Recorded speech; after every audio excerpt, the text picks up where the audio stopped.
नमस्कार विद्यार्थी मित्रांनो, मी बागवान मॅडम. आज आपल्याला भारतीय बेरोजगारी जी आहे त्या बेरोजगारीच्या उपायांचा विचार करायचा.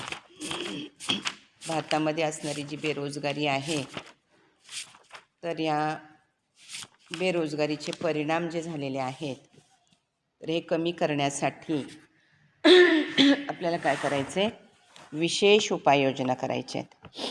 बघा, भारतामध्ये बेकारीचं प्रमाण मोठ्या प्रमाणामध्ये आहे, रोजगार कमी आहे आणि याचे आर्थिक परिणाम आणि सामाजिक परिणाम आपल्या अर्थव्यवस्थेवरती झालेले आहेत. मानवी संसाधनांचा अपव्यय झालेला आहे. कल्याणकारी योजनांच्या अंमलबजावणीचा अभाव आहे. दारिद्र्य आणि उत्पन्न विषमता मोठ्या प्रमाणामध्ये आहे. अनुत्पादक लोकसंख्येचा भार जो आहे तो भार वाढतोय आणि याच्यासाठी आपल्याला काय करायचं आहे, शासनाने केलेल्या ज्या उपाययोजना आहेत तर ह्या उपाययोजना या ठिकाणी महत्त्वाच्या आहेत. बघा, यामध्ये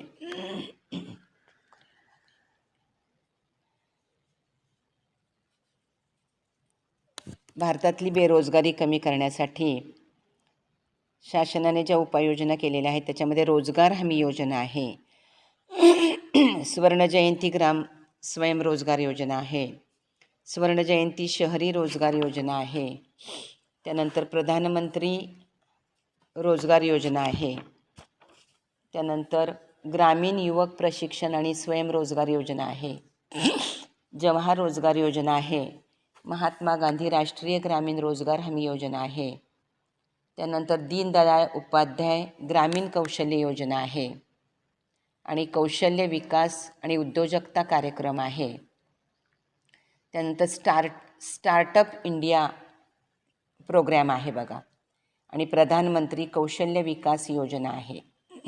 तर असे विविध कार्यक्रम शासनाने बेरोजगारी कमी करण्यासाठी दिलेले आहेत. पण मला वाटतं हा भाग आपल्या अभ्यासक्रमामधून त्यांनी ड्रॉप केलेला आहे. पण स्वयंअध्ययनासाठी हा भाग महत्त्वाचा आहे. स्वयंअध्ययनासाठी हा भाग कसा आहे, महत्त्वाचा आहे.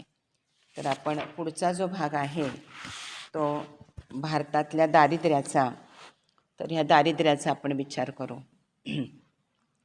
बेकारीचे जे परिणाम आहेत ते परिणाम आणि त्यासाठी केलेल्या उपाययोजना ज्या आहेत तर हा भाग अभ्यासक्रमामधून ड्रॉप केलेला असला तरी स्वयंअध्ययनासाठी हा भाग कसा आहे, महत्त्वाचा आहे. तर बघा, यामध्ये आपल्याला पुढचा जो भाग आहे आपण वर्गामध्ये बघितलेला आहे, तरीसुद्धा आपण पुन्हा रिपीट करूया की भारतामधलं दारिद्र्य हे काय आहे, भारतीय अर्थव्यवस्थेसमोरचं एक मोठं आव्हान आहे आणि आर्थिक आणि सामाजिक घटकांशी निगडीत असणारी ही गोष्ट आहे. बघा, काही व्यक्ती किंवा समूहाला समाजापासून वंचित करणारा घटक म्हणून दारिद्र्याकडे पाहिलं जातं. मूलभूत गरजांपासून वंचित राहणं किंवा उपलब्ध संधी नाकारणं यामुळं समाजातल्या ज्या व्यक्ती आहेत त्या व्यक्ती मुख्य प्रवाहापासून दूर जातात.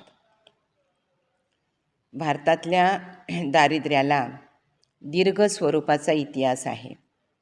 ब्रिटिश काळामध्ये हस्त आणि कुटीर उद्योगांचा ऱ्हास, साधनसामग्रीचं आर्थिक निस्सारण, दडपशाहीचं धोरण आणि सातत्याने पडणारे दुष्काळ याच्यामुळे भारतातल्या लोकसंख्येचा बराचसा भाग दारिद्र्यामध्ये जीवन जगत होता. स्वातंत्र्यानंतरच्या काळामध्ये दारिद्र्य निर्मूलन कार्यक्रमावरती भारत सरकारने भर दिला. दारिद्र्य निर्मूलनासाठी भारत सरकारने आर्थिक नियोजन, आर्थिक सुधारणा, गरिबी हटाव यासारखे दारिद्र्य निर्मूलन कार्यक्रम राबवले आणि त्यामुळे मोठ्या प्रमाणामध्ये दारिद्र्य कमी होण्यास काय झालेलं आहे, मदत झालेली आहे. तर बघा, दारिद्र्याचा अर्थ काय आहे की पारंपरिक अर्थ जर आपण बघितला तर दारिद्र्य म्हणजे काय आहे की समाजातल्या व्यक्ती पुरेशा उत्पन्नाअभावी अन्न, वस्त्र आणि निवारा या मूलभूत गरजा पूर्ण करू शकत नाहीत आणि त्याला काय म्हणायचं, दारिद्र्य असं म्हणायचं. तर हे बहुआयामी दारिद्र्य जे आहे, तर हे दारिद्र्य ही संकल्पना मूलभूत गरजांशी निगडीत आहे. बघा, आधुनिक काळामध्ये दारिद्र्याच्या संकल्पनेची व्याप्ती काय झालेली आहे, वाढलेली आहे. आणि बहुआयामी दारिद्र्य जे आहे ते भौतिक आणि अभौतिक परिणामांपासून वंचित राहणं म्हणजे काय आहे, दारिद्र्य आहे. भौतिक परिणामांचा संबंध जो आहे तो अन्न, वस्त्र आणि निवारा, आरोग्य, शिक्षण, वीज, रस्ते बांधणी आणि पिण्याच्या शुद्ध पाण्याची उपलब्धता यांच्याशी निगडीत आहे. आणि अभौतिक परिणाम जे आहेत त्या परिणामांचा संबंध समाजातील विविध भेदाभेदांशी संबंधित आहे. तर बघा, नोबेल पुरस्कार विजेते प्राध्यापक अमर्त्य सेन यांनी म्हटलेलं आहे की दारिद्र्य म्हणजे काय आहे, केवळ पैसा कमी असणं नव्हे, तर यामध्ये मानवी जीवनामध्ये आर्थिक आणि सामाजिक ज्या क्षमता आहेत तर या आर्थिक आणि सामाजिक क्षमता कमी असणं. यामध्ये पौष्टिक अन्न असेल, आरोग्याची सुविधा असेल, शैक्षणिक सुविधा असेल, राजकीय आणि नागरी स्वातंत्र्य असेल, तर इत्यादींच्या कमतरतेचा संबंध कशाशी येतो, दारिद्र्याशी येतो. तर बघा, यामध्ये भारतरत्न पुरस्कार सन्मानित जे अमर्त्य सेन आहेत त्यांनी 1998मध्ये कल्याणकारी अर्थशास्त्र आणि सामाजिक निवडीचे सिद्धांत या संदर्भामध्ये त्यांना अर्थशास्त्राचा नोबेल स्मृती पुरस्कार जाहीर करण्यात आलेला होता. आणि poverty and famines an essay on entitlement and development, तर यामध्ये त्यांनी या पुस्तकामध्ये आर्थिक दुर्बल घटकांच्या वेदनांचा विचार केलेला आहे. तर बघा, यामध्ये आपल्याला उत्पन्न वाढवण्यासाठी काय काम करता येईल किंवा सार्वजनिक आरोग्य आणि शिक्षण याच्यामध्ये सुधारणा करण्यासाठी आपल्याला काय काम करता येईल या संदर्भामध्ये अमर्त्य सेन यांनी काम केलेलं आहे. तर बघा, भारतीय अर्थव्यवस्थेची विभागणी जी आहे ती ग्रामीण आणि शहरी भागांमध्ये झालेली आहे. बघा, देशातलं उत्पन्न आणि संपत्ती यांचं न्याय्य वितरण झालं पाहिजे. आपल्याकडे कसं आहे, श्रीमंत हे जास्त श्रीमंत होत आहेत आणि गरीब मात्र काय होत आहेत, गरीब होत आहेत. तर बघा, याच्यामध्ये समान शिक्षण, समान आरोग्य, ऊर्जा आणि पिण्याच्या पाण्याच्या सुविधा यामध्ये वाढ करणं गरजेचं आहे. आणि देशामध्ये भुकेचं प्रमाण जास्त आहे, उपासमारीचं प्रमाण जास्त आहे, कुपोषणाचं प्रमाण जास्त आहे, माल न्यूट्रिशन ज्याला म्हटलं जातं. तर हे कुपोषण जे आहे, तर हे कुपोषण कमी करणं, बालकांच्यामध्ये असणारं कुपोषण, मातांच्यामध्ये असणारं कुपोषण कमी करणं आणि स्वच्छतेच्या सुविधांचा जो अभाव आहे तर याच्यावरती काम करणं. मोदीजींनी म्हटले बघा, स्वच्छ भारत, हमारा भारत स्वच्छ भारत, मेक इन इंडिया, बरेच स्लोगन्स त्यांनी आपल्याला दिलेले आहेत. तर यामध्ये दारिद्र्याचं प्रमाण जे आहे तर दारिद्र्याचं प्रमाण कमी करणं आणि किमान जीवनावश्यक गरजा ज्या आहेत त्या किमान जीवनावश्यक गरजा पुरवणं. त्याच्यामध्ये अन्न असेल, वस्त्र असेल, निवारा असेल, या बेसिक नीड्स ज्या आहेत, बेसिक गरजा ज्या आहेत त्या बेसिक गरजा या ठिकाणी पुरवणं ही गोष्ट महत्त्वाची आहे. आणि यामध्ये लोकांना रोजगाराच्या संधी उपलब्ध करून देणं हे सुद्धा महत्त्वाचं आहे. बघा, रोजगाराच्या संधी ज्या आहेत त्या रोजगाराच्या संधी त्यांना उपलब्ध करून देणं आणि त्यांना भौतिक सुविधा ज्या आहेत त्या भौतिक सुविधा, त्यामध्ये अन्न, वस्त्र, निवारा, आरोग्याच्या सुविधा, शिक्षणाच्या सुविधा वीज पुरवठा, रस्ते बांधणी, पिण्याच्या पाण्याच्या सुविधा, शुद्ध पिण्याचं पाणी, या सगळ्या सुविधा त्यांना उपलब्ध करून देणं या ठिकाणी महत्त्वाचं आहे. मग अमर्त्य सेननी हे सांगितलेलं आहे की यामध्ये दुर्बल घटक जे आहेत, अतिदुर्बल घटक जे आहेत, तर या अतिदुर्बल घटकांना काय करायचे, रोजगाराच्या संधी उपलब्ध करून द्यायच्या. बघा आपल्याकडे प्रचंड प्रमाणामध्ये लोकसंख्या वाढती आहे. प्रचंड प्रमाणामध्ये लोकसंख्या शहरी भागाकडे स्थलांतरण करते आहे. कशासाठी करते आहे, तर पोटासाठी. पोटाचं टिचभर खळगं भरण्यासाठी लोक काय करतायत, आपली गावं सोडून, आपलं घर सोडून, आपली वस्ती सोडून इतर ठिकाणी रोजगारासाठी जात आहेत. बघा आपल्याकडे केरळी लोक येत आहेत बघा, रोजगारासाठी येत आहेत केरळी लोक. केरळी नर्सेस येत आहेत किंवा केरळी शिक्षक येत आहेत आणि यांचं इंग्लिशवरती प्रभुत्व असतं. आणि ही लोक केरळमध्ये साक्षरतेचं प्रमाण कसं आहे, 100% आहे. तर ही लोक काय करतायत, आपल्याकडे येऊन रोजगार करतायत. आपल्या महाराष्ट्रीयन लोकांची गतिक्षमता मात्र कशी आहे, कमी आहे. आपण काय म्हणतो की माझं घर महत्त्वाचं, माझी मुलं महत्त्वाची, आणि हे सोडून आपण लवकर बाहेर जायला तयार होत नाहीत. पण केरळी लोक मात्र काय आहेत की बाहेर पडतात, त्यांचं मोबिलायझेशन जास्त असतं आणि त्यामुळे त्यांना रोजगार मिळवण्यासाठी काय होते, संधी उपलब्ध होऊ शकते. तर बघा अशा पद्धतीने आपल्याकडे अर्थव्यवस्था जी आहे ती कशी आहे, ग्रामीण स्वरूपाची अर्थव्यवस्था आहे. शेतीवरती अवलंबून असणारी आपली अर्थव्यवस्था आहे. आपली शेती मात्र कशी आहे, पावसाळी जुगार आहे शेतीमध्ये. आणि हा पावसाळी जुगार काय करतो, बळीराजाला त्रस्त करून सोडतो आहे. पाऊस वेळेवर पडला तर काय होणार आहे, शेतीचं पीक जे आहे ते पीक व्यवस्थित येणार आहे. आणि जर दुष्काळ पडला तर काय होणार आहे, पिकं येणार नाहीत. तर याच्यामुळे सुद्धा काय होत असतं, दारिद्र्यामध्ये वाढ होत असतं. तर सगळ्यांना समान शिक्षण, सामाजिक न्याय, इक्वॅलिटी, ऊर्जेची साधनं सगळ्यांना उपलब्ध करून देणं, लाईट उपलब्ध करून देणं किंवा पिण्याचं पाणी उपलब्ध करून देणं, या सगळ्या गोष्टी इथे महत्त्वाच्या आहेत. आणि आपल्याकडे भुकेचं प्रमाण जास्त आहे, उपासमारीचं प्रमाण जास्त आहे. आपण बघतो की लग्न कार्यामध्ये जी उष्ट अन्न असतं, ते उष्ट अन्नसुद्धा खाण्यासाठी धडपडणारी बालकं आहेत किंवा कचराकुंडीतलं अन्न वेचून खाणारीसुद्धा बालकं आहेत. तर हे उपासमार जे आहे, हे उपासमार किंवा कुपोषण कमी करणं, आपल्याकडे सरकारने बरेच कार्यक्रम याच्यासाठी आणलेले आहेत. सामाजिक सुरक्षेच्या योजना किंवा आपल्याकडे आदिवासी विभागामध्ये सर्च वगैरे सारख्याच्या संस्था आहेत. तर यामध्ये अभय बंग आणि राणी बंग यांच्यासारखे जे पती पत्नी आहेत, तर या लोकांनी आदिवासी भागामध्ये चांगल्या पद्धतीचं काम केलेलं आहे.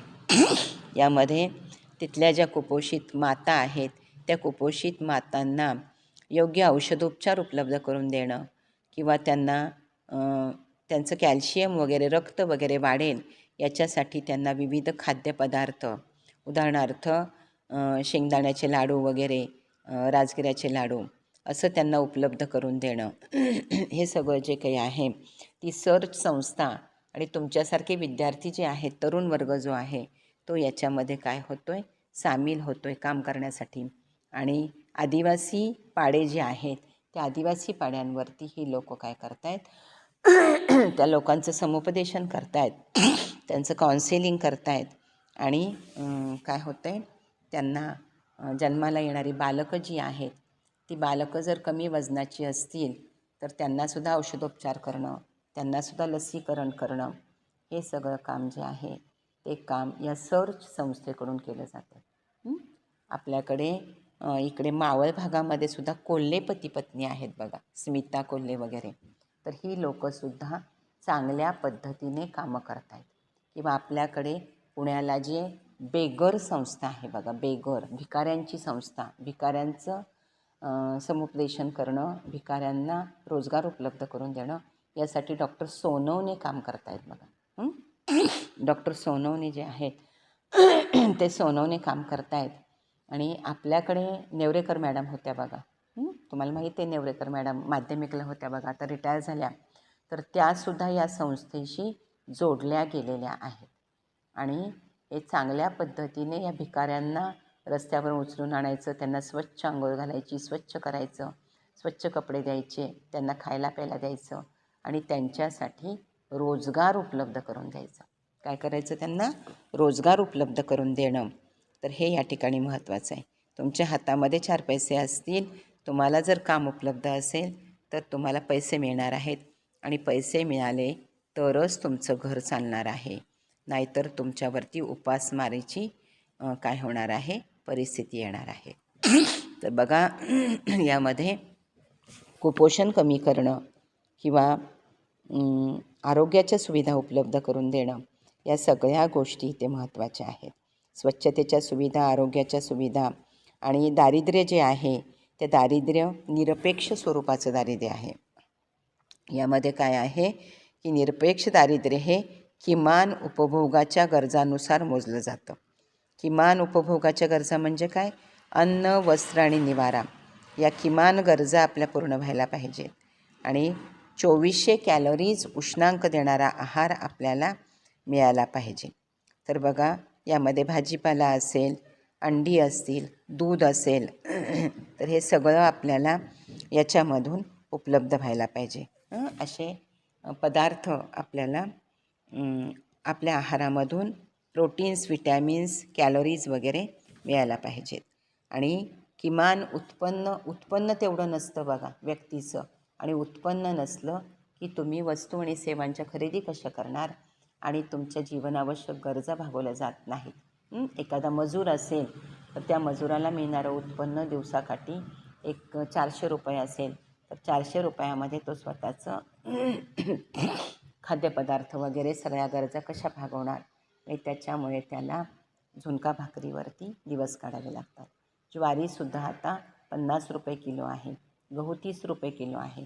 महागाईचा निर्देशांक प्रचंड प्रमाणामध्ये वाढलेला आहे. आणि त्याच्यामुळे काय होते की महागाईचा निर्देशांक वाढल्यामुळे काय झालेलं आहे की दारिद्र्याचं प्रमाणसुद्धा वाढलेलं आहे. की दारिद्र्य जे आहे ते दारिद्र्य निरपेक्ष दारिद्र्य, यामध्ये किमान उपभोगाच्या गरजा ज्या आहेत त्या किमान उपभोगाच्या गरजा इथे पूर्ण केल्या जात नाहीत. आणि सापेक्ष दारिद्र्य जे आहे ते सापेक्ष दारिद्र्यामध्ये विविध राहणीमानाचे दर्जे जे आहेत त्या दर्जांची काय केली जाते? तुलना केली जाते. आणि यामध्ये दारिद्र्याचा अभ्यास उत्पन्न पातळी, संपत्ती, उपभोग खर्च आणि आर्थिक निष्क्रियता जी आहे त्यामध्ये बेरोजगारी असेल, वृद्धत्व असेल तर याच्या तुलनेमधून केलं जातं. आणि सापेक्ष दारिद्र्य जे आहे ते जगातल्या सर्व देशांमध्ये आढळून येतं. सापेक्ष दारिद्र्याचं प्रमाण जे आहे ते संपूर्ण जगामध्ये दिसून येतं. यामध्ये काय केलं जातं? विविध राहणीमानाच्या दर्जांची तुलना केली जाते. आणि निरपेक्षमध्ये काय आहे की किमान उपभोगाच्या गरजानुसार हे दारिद्र्य जे आहे निरपेक्ष दारिद्र्य ते मोजलं जातं. आणि सापेक्ष दारिद्र्य जे आहे ते मात्र राहणीमानाच्या दर्जाचा विचार करतं. तर या बघा, योग्य धोरणं किंवा योग्य उपाययोजना ज्या आहेत त्या उपाययोजनांमुळे सापेक्ष दारिद्र्याचं आपल्याला निर्मूलन करता येऊ शकतं. तर बघा, अशा पद्धतीने आपण सापेक्ष दारिद्र्य आणि निरपेक्ष दारिद्र्य या 2 संकल्पना ज्या आहेत तर 2 संकल्पनांचा विचार केलेला आहे. तर बघा, विकसनशील देश जे आहेत त्या विकसनशील देशांमध्ये सापेक्ष दारिद्र्य जे आहे ते सापेक्ष दारिद्र्य असलेलं आपल्याला आढळून येतं. तर बघा, निरपेक्ष दारिद्र्य जे आहे त्या निरपेक्ष दारिद्र्याचं निर्मूलन आपल्याला विविध उपाययोजनांच्या साहाय्याने करता येऊ शकतं. तर बघा, पॉवर्टी लाईन किंवा दारिद्र्य रेषा यामध्ये सुद्धा आपल्याला दारिद्र्य रेषेचा सुद्धा आपल्याला अभ्यास करता येऊ शकतो.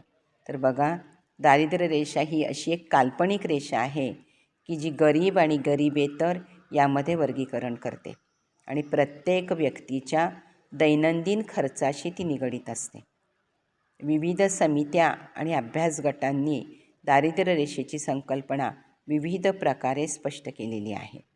बघा, यामध्ये नीती आयोगाने सुद्धा दारिद्र्य निर्मूलनासाठी नेमलेल्या कार्यगटाने केलेली जी व्याख्या आहे ती व्याख्या काय आहे की सामाजिकदृष्ट्या मूलभूत गरजा भागवण्यासाठी लागणाऱ्या वस्तू आणि सेवा खरेदी करण्यासाठी जो खर्च येतो त्याला काय म्हणायचं? दारिद्र्य रेषा असं म्हणायचं. तर आपल्या मूलभूत गरजा महत्त्वाच्या आहेत. बघा, सकाळी उठल्यापासून रात्री झोपेस्तोपर्यंत आपल्याला विविध गरजांचा काय करावा लागतो? विविध गरजा आपल्याला पूर्ण कराव्या लागतात आणि या गरजा पूर्ण करण्यासाठी आपल्याला पैशाची गरज असते आणि हे पैसा किंवा उत्पन्न जर कमी असेल तर आपल्याला ह्या गरजा भागवता येऊ शकत नाही. तर ज्या लोकांना दारिद्र्य रेषा म्हणजे काय की एक विशिष्ट रेषा की ज्या रेषेखाली लोक असतात त्याला दारिद्र्य रेषेखालची लोक म्हणतात. पिवळं कार्ड असणारी लोक, दारिद्र्य रेषेखालची लोक, तर यामध्ये किमान जीवनावश्यक गरजा भागवता न येणं म्हणजे काय असतं? दारिद्र्य असतं. मग किमान जीवनावश्यक गरजा म्हणजे कोणत्या? अन्न, वस्त्र आणि निवारा, शुद्ध पिण्याच्या पाण्याच्या सुविधा, आरोग्याच्या सुविधा, शिक्षणाच्या सुविधा हे उपलब्ध होत नाही आणि त्याच्यामुळे काय होतं? दारिद्र्यामध्ये वाढ होत जाते. तर बघा, आपल्याकडे दारिद्र्याचं प्रमाण कसं आहे? जास्त आहे. तर बघा, कुटुंबाचा जो उपभोग खर्च आहे त्या उपभोग खर्चावरून काय केलं जातं? दारिद्र्याची कल्पना स्पष्ट होत असते आणि दारिद्र्य निर्मूलन कार्यक्रम जो आहे त्या कार्यक्रमासाठी आवश्यक खर्च जो आहे तो खर्च सरकार करतं आहे. बघा, सार्वजनिक खर्च जो आहे, कराच्या माध्यमातून उत्पन्न मिळवायचं आणि हे उत्पन्न गोरगरीब जनतेवरती खर्च करायचं. यामध्ये राजीव गांधी आरोग्य योजना असेल किंवा राजश्री शाहू महाराज शिष्यवृत्त्या असतील, सावित्रीबाई फुले शिष्यवृत्त्या असतील, तर हे शिकणाऱ्या विद्यार्थ्यांना या शिष्यवृत्त्या उपलब्ध करून द्यायच्या. अशा पद्धतीने विविध योजना या ठिकाणी उपलब्ध करून दिल्या जातात आणि गोरगरिबांना विविध सुविधा ज्या आहेत त्या सुविधा उपलब्ध करून दिल्या जातात. आपल्याकडचं सार्वजनिक आरोग्य केंद्र जे आहे, ज्याला सरकारी दवाखाना आपण म्हणतो, तर त्या ठिकाणी गोरगरिबांच्यासाठी विविध योजना राबवल्या जातात. त्यामध्ये जननी सुरक्षा योजना, मातृत्व योजना, डिलिव्हरीसाठी येणाऱ्या स्त्रीला काय करायचे? सगळ्या सुविधा उपलब्ध करून द्यायच्या, तिला 2 वेळचं जेवण द्यायचं आहे, बाळासाठी असणारी आरोग्याच्या सुविधा द्यायच्या आहेत आणि प्लस तिला घरी सोडल्यानंतर दवाखान्याच्या गाडीमधून तिला घरी सोडायचं आहे. वाड्या वस्त्यांवरच्या स्त्रिया असतात आणि जाताना तिला काही पैशांचं जे काही स्टायपंड आहे ते सुद्धा द्यायचं आहे. तर अशा पद्धतीच्या विविध योजना मेक इन इंडिया अंतर्गत राबवल्या जातात. बघा, तर बघा, अशा पद्धतीने आपल्याकडे दारिद्र्य जे आहे ते दारिद्र्य कसं आहे? वाढतं आहे आणि हे दारिद्र्य कमी करण्यासाठी आपल्याला काय करता येईल? तर शहरी भागामध्ये असणारं दारिद्र्य जे आहे ते दारिद्र्य वेगळ्या प्रकारचं आहे. ग्रामीण भागामध्ये असणारं दारिद्र्य कसं आहे? वेगळ्या प्रकारचं आहे. तर हे दारिद्र्य कमी करणं आणि त्याच्यासाठी सरकारने विविध योजना जाहीर केलेल्या आहेत. यामध्ये आपलं दरडोई उत्पन्न जे आहे ते दरडोई उत्पन्न कसं आहे?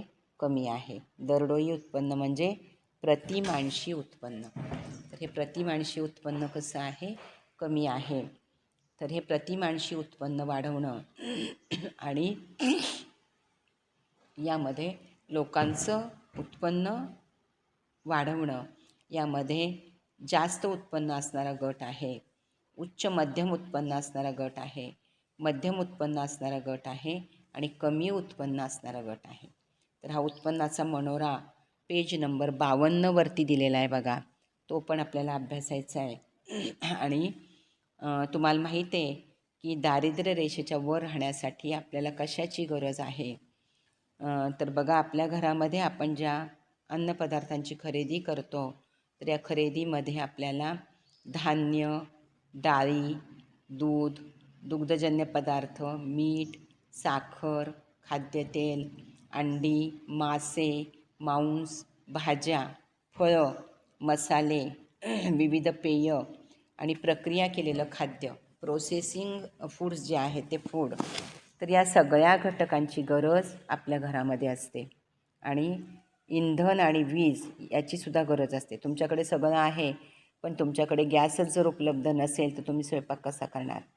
तर यामध्ये वैद्यकीय सुविधा आणि टिकाऊ वस्तू ज्या आहेत त्या टिकाऊ वस्तूंमध्ये कपडे, अंथरूण पांघरूण, पादत्राणं, शिक्षण, स्वच्छता, प्रसाधनाच्या वस्तू आणि प्रवास भत्ता या सगळ्या इतर घटकांचा समावेशसुद्धा याच्यामध्ये होत असतो.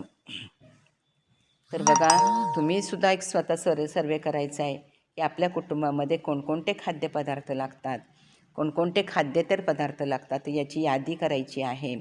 आणि तुमच्या कुटुंबामध्ये चालू किमतीनुसार दरमहा केला जाणारा उपभोग खर्च किती आहे हे सुद्धा लिहून ठेवायचं आहे.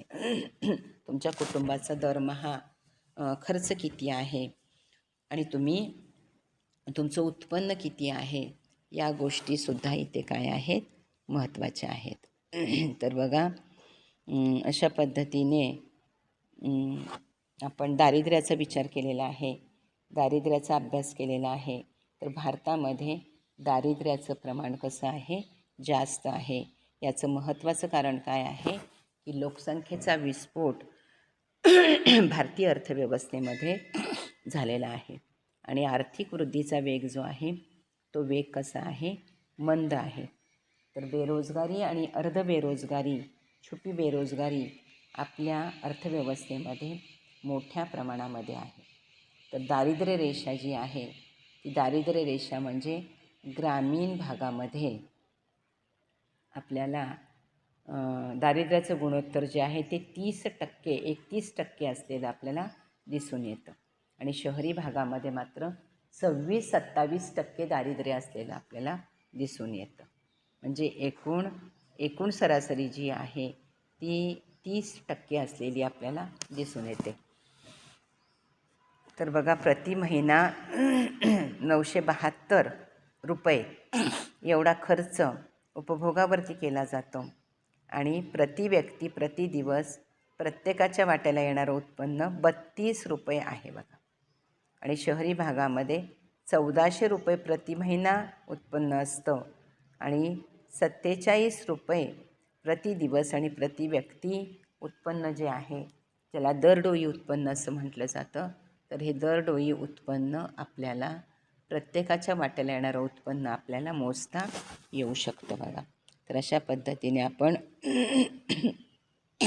या सगळ्या गोष्टींचा विचार केला आहे बघा की राज्यनिहाय दारिद्र्याची टक्केवारी जर आपल्याला बघायची असेल तर आंध्र प्रदेश असेल, बिहार असेल, छत्तीसगड असेल, गुजरात असेल,